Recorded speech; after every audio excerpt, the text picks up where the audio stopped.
Baik, Assalamualaikum warahmatullahi wabarakatuh dan selamat pagi, siang, dan malam. Perkenalkan, nama saya Yefta Agustian Panggalo dengan NIM 1C120023.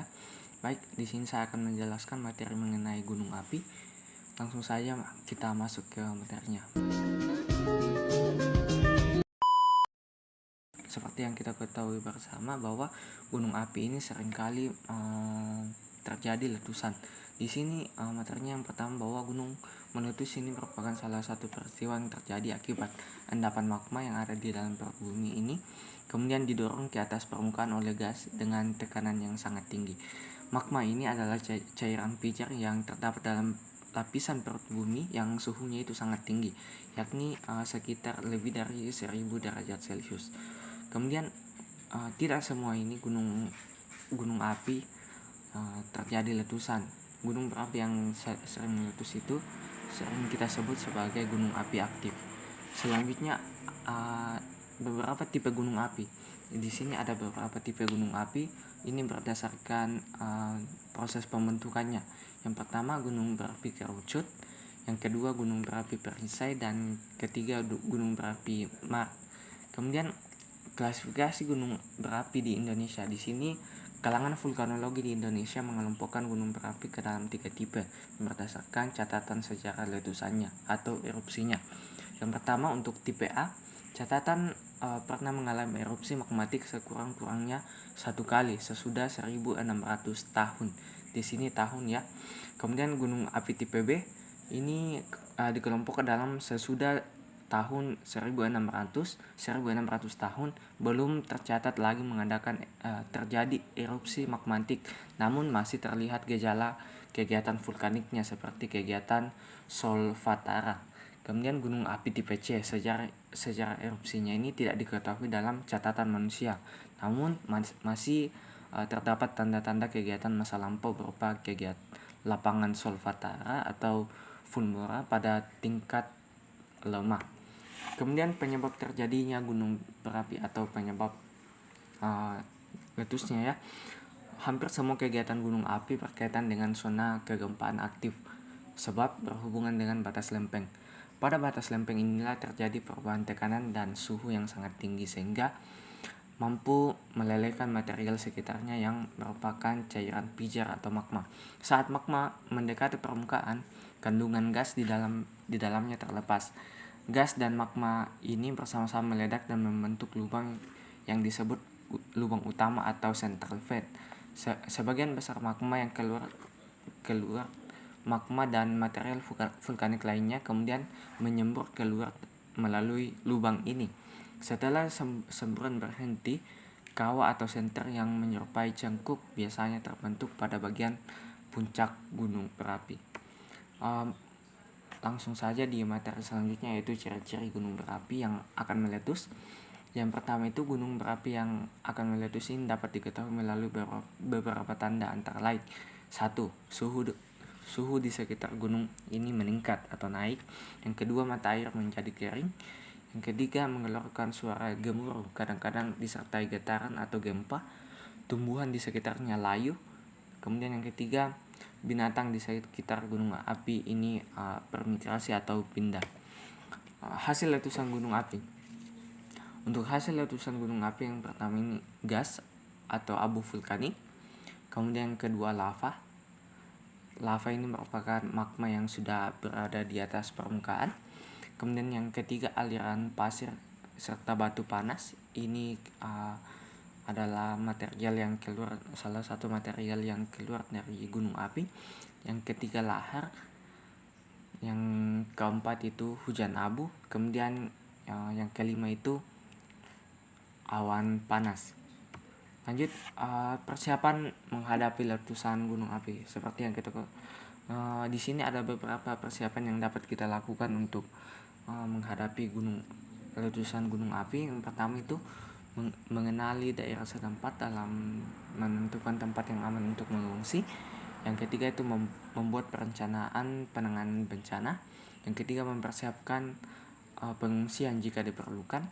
Yang keempat mempersiapkan kebutuhan dasar pangan, pakaian, alat perlindungan jika terjadi letusan gunung berapi. Yang Kelima itu hindari daerah rawan bencana seperti lereng, gunung, lembah, dan daerah aliran lahar. Kemudian yang keempat, di tempat terbuka lindungi diri dari abu letusan gunung api gunung dan awan panas. Kemudian yang ketujuh, persiapkan diri untuk kemungkinan bencana susulan. Yang kedelapan, kenakan pakaian yang bisa melindungi tubuh seperti baju dengan lengan panjang, celana panjang, topi, dan lainnya. Selanjutnya, gunakan pelindung mata seperti kacamata renang atau lainnya. Selanjutnya, jangan memakai lensa kontak. Pakai masker atau kain menutupi mulut dan hidung. Saat turun awan panas, gunakan untuk menutupi wajah. Dengan kedua belah tangan. Setelah terjadi letusan gunung berapi, jauhi wilayah yang terkena hujan abu. Bersihkan atap dari timbunan abu karena beratnya ini bisa merusak atau meruntuhkan atap bangunan. Selanjutnya, bahaya gunung api. Di sini bahaya gunung api ini dapat dikelompokkan menjadi dua, yaitu bahaya utama atau bahaya primer dan bahaya sekunder. Bahaya utama atau bahaya primer yang pertama ini awan panas yang suhunya sangat tinggi antara 300 sampai 700 derajat Celcius. Ini kecepatan lumpurnya pun sangat tinggi di atas 70 km per jam. Ini tergantung kemiringan lerengnya lagi. Yang kedua, lontaran material atau pijar terjadi ketika letusan magmatik berlangsung.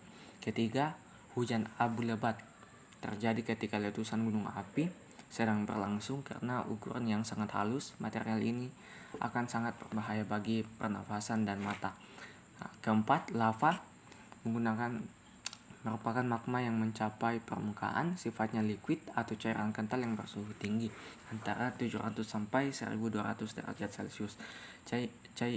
Karena cairan, maka lava umumnya mengalir mengikuti lereng dan membakar apa saja yang dilaluinya.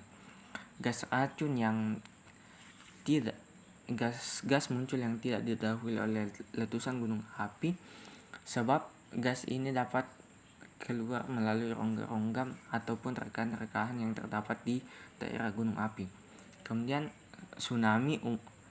kemungkinan yang dapat terjadi yaitu tsunami, yaitu umumnya dapat terjadi apabila terjadi letusan di gunung api pulau, di mana pada saat letusan terjadi material-material yang akan memberikan energi atau tekanan yang besar untuk mendorong air laut ke pesisir pantai sehingga terjadinya gelombang tsunami. Kemudian bahaya sekunder.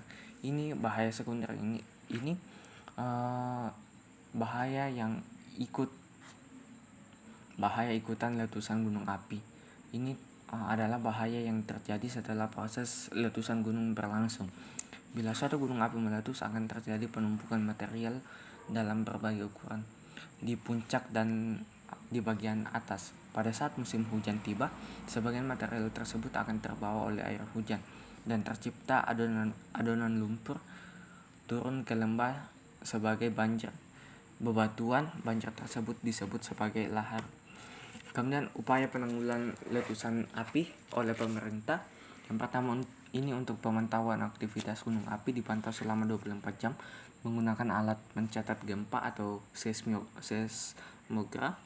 Yang kedua, ini tangkap darurat, tindakan yang dilakukan oleh DVMBG. Ini ketika terjadi peningkatan aktivitas gunung berapi. Kemudian penyelidikan gunung berapi menggunakan metode geologi, geofisika, dan geokimia. Hasil penyelidikan ditampilkan dalam bentuk buku, peta, dan dokumen lainnya. Kemudian sosialisasi, petugas melakukan sosialisasi kepada pemerintah daerah, masyarakat, terutama yang tinggal di daerah sekitar gunung api.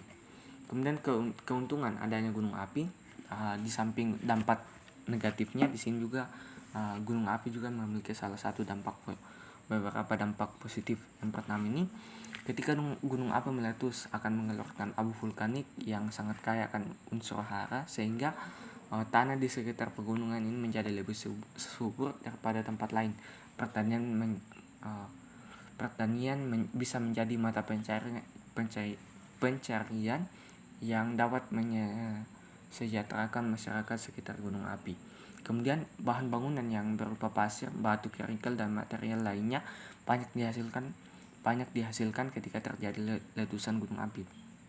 Bahan bangunan itu bisa digunakan untuk pembangunan prasarana untuk masyarakat, misalnya gedung sekolah, jalanan, jembatan dan lain-lain. Kemudian gunung api yang juga dapat menghasilkan material yang sangat berguna bagi kehidupan. Kemudian secara geografis, gunung berapi juga menghasilkan dataran tinggi yang sering mendatangkan hujan orografik sehingga menghasilkan banyak air bagi kehidupan di sekitar gunung api. Kemudian selanjutnya, dengan dataran tinggi yang subur dan indah dapat dimanfaatkan untuk tempat privasi bagi wisata. Di sini dapat kita manfaatkan sebagai objek wisata atau geowisata yang ingin menikmati segarnya udara pegunungan yang dapat menghilangkan kejenuhan selama beraktivitas. Kemudian kerugian, di samping dampak positifnya tadi, di sini juga memiliki kerugian dari gunung api. Ketika gunung meletus, ini akan mengeluarkan awan panas. Misalnya masyarakat sekitar gunung api menyebutnya modus gembel. Kemudian letusan gunung berapi ini akan menghasilkan lava pijar yang sangat berbahaya, baik itu bagi benda sekitar maupun bagi diri sendiri. Kemudian lahar dingin juga ini berbahaya. Ini lahar dihasilkan oleh lava yang bercampur dengan air hujan. Kemudian gunung api juga menghasilkan daerah bayangan hujan. Daerah ini sangat jarang terjadi hujan kering sehingga sulit dijadikan lahan pertanian. Kemudian abu vulkanik membumbung ke atas bisa menyebabkan terganggunya penerbangan pesawat. Abu vulkanik juga ini berbahaya bagi tubuh manusia apabila kita hirup. Kemudian untuk skala kecil, kejadian gunung meletus juga menghasilkan gelombang tsunami, misalnya letusan gunung Krakatau di Selat Sunda. Kemudian letusan-letusan yang pernah terjadi di Indonesia. Yang pertama, Gunung Kelut. Ini sejak abad ke-15. Gunung Kelut ini telah memakan korban lebih dari 15.000 jiwa. Letusan gunung ini pada tahun 1586 merenggut korban jiwa lebih dari 10.000 jiwa. Sebuah sistem untuk mengalihkan aliran lahar telah dibuat secara ekstensif pada tahun 1926 dan masih berfungsi hingga kini. Setelah letusan pada tahun 1919 memakan korban hingga ribuan jiwa akibat banjir lahar dingin menyapu pemukiman penduduk. Kemudian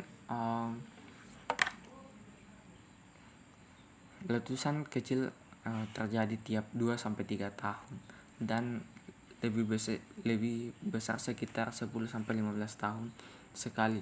Letusan-letusan berapi yang dampaknya besar antara lain yaitu di tahun 1600, 1786, 1822, 1872 dan 1930.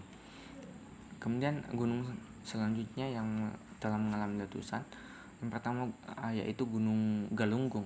Gunung Galunggung ini tercatat pernah meletus pada tahun 1882. Tanda-tanda awal letusan diketahui pada Juli 1822, di mana ekspos Cikunir menjadi keruh dan berlumpur. Hasil pemeriksaan kawah menunjukkan bahwa ekspos seluruh keruh tersebut panas dan kadang muncul kolom asap dari dalam kawah. Kemudian Gunung Agung.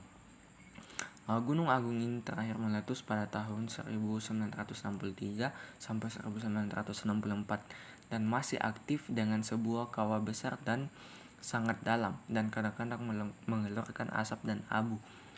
Kemudian dari puncak gunung adalah kemungkinan untuk melihat puncak Gunung Rinjani, Pulau Lombok, meskipun kedua gunung sering tertutup oleh awan. Kemudian pada tanggal 24 Februari lava mulai mengalir menuruni lereng terutama gunung. Akhirnya perjalanan 7 km dalam 20 hari mendatang. Pada tanggal 17 Maret gunung berapi meletus mengirimkan puing-puing 8-10 km ke udara menghasilkan aliran piroklastik yang besar. Selanjutnya gunung berapi yang tercatat telah meletus di Indonesia yang catatannya sangat bersejarah, yaitu Gunung Api Krakatau. Krakatau adalah kepulauan vulkanik yang masih aktif dan berada di Selat Sunda antara Pulau Jawa dan Sumatera. Nama ini pernah disematkan pada suatu puncak gunung berapi di sana atau Gunung Api Krakatau yang sirna karena letusannya sendiri pada tanggal 26 sampai 27 Agustus 1883.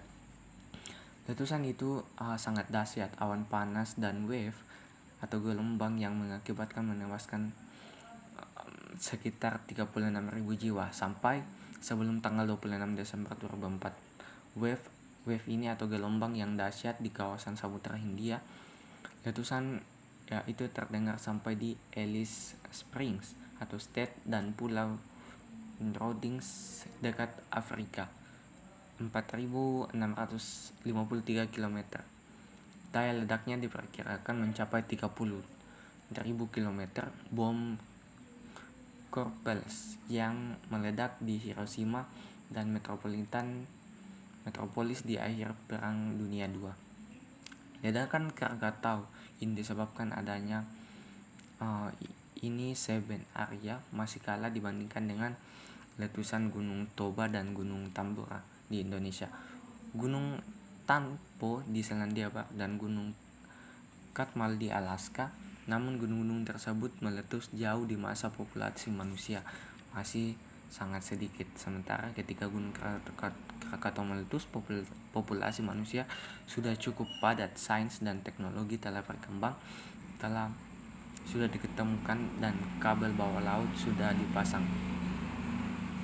Tercatat bahwa letusan Gunung Krakatau adalah bencana besar pertama di dunia setelah penemuan telegraf bawah laut. Kemajuan tersebut sayangnya belum diimbangi dengan kemajuan di bidang geologi. Para ahli geologi saat itu bahkan belum mampu memberikan penjelasan mengenai letusan tersebut. Baik, sekian materi gunung berapi yang saya bawakan. Atas perhatiannya dan diucapkan banyak terima kasih sudah menonton.